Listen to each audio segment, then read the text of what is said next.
Welcome back to Steiner Family Motorsports. Today we're changing out the spark plugs on my 98 Ford Ranger 3.0.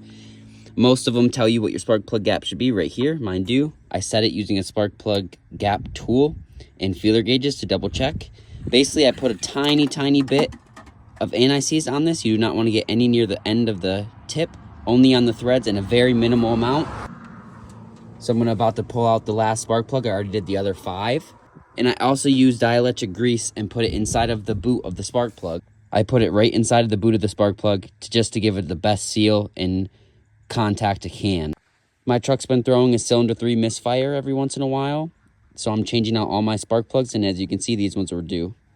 This is the Autolite part number. These are double platinum, the ones that you want to use. Using a spark plug socket, easily pulls out the old plug. This is as much anti-seize as I do. I keep it away from the end. This is what it looks like with the dielectric grease in. Runs like a champ. Spark plug gap tool.